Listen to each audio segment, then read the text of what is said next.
सवाल नंबर 1, सबक को दुरुस्त तलफ़्फ़ुज़ और तासुरात से पढ़िए।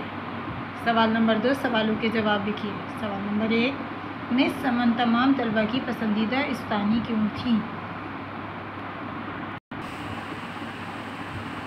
उर्दू की उस्तानी मिस समन तमाम तलबा की पसंदीदा उस्तानी थी।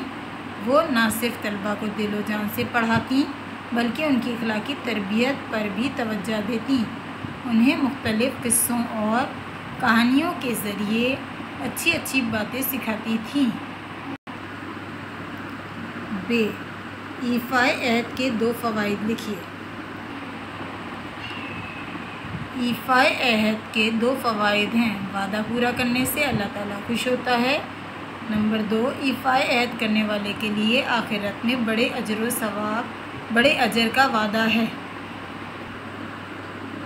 जीम, ईफ़ाए अहद क्यों ज़रूरी है? वज़ाहत लिखें। वादा पूरा करना इसलिए ज़रूरी है कि अल्लाह ताला और हज़रत मोहम्मद सल्लल्लाहु अलैहि वसल्लम ने अहद पूरा करने की तलक़ीन और ताकीद की है। वादा पूरा करना एक आला वस्फ़ है जिसे अपना कर हम अल्लाह ताला और उसके रसूल सल्लल्लाहु अलैहि वसल्लम की अताअत कर सकते हैं।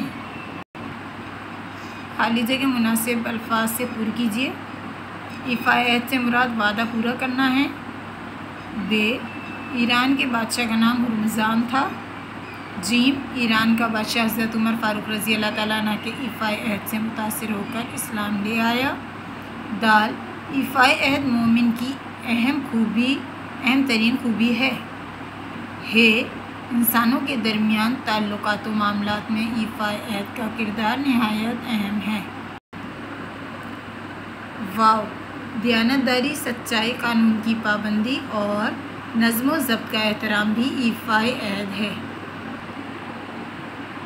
मरकज़ी ख़याल, ईफ़ाए अहद के मायने वादा पूरा करना है। ईफ़ाए अहद इंसान की वो खूबी होती है जो माशरे में काबिल एहतराम बनाती है। इंसानों के दरमियान ताल्लुकात व मामलात में दियानतदारी, सच्चाई, कानून की पाबंदी और नज़्म व ज़ब्त का एहतराम भी ईफ़ाए अहद में शामिल है। इसलिए हमें ईफ़ाए अहद को अपनी ज़िंदगी का शुआर बनाना चाहिए। अल्फाज, जुमले, अखलाकी तरबियत। मिस नूर पढ़ाई के साथ साथ बच्चों की अखलाकी तरबियत भी करती हैं। काबिल एहतराम, मेरी उस्तानी मेरे लिए काबिल एहतराम है। सच्चाई, हर इंसान सच्चाई, सच बोलने और सुनने को पसंद करता है। दियानतदारी, दियानतदारी भी ईफ़ाए अहद में शामिल है।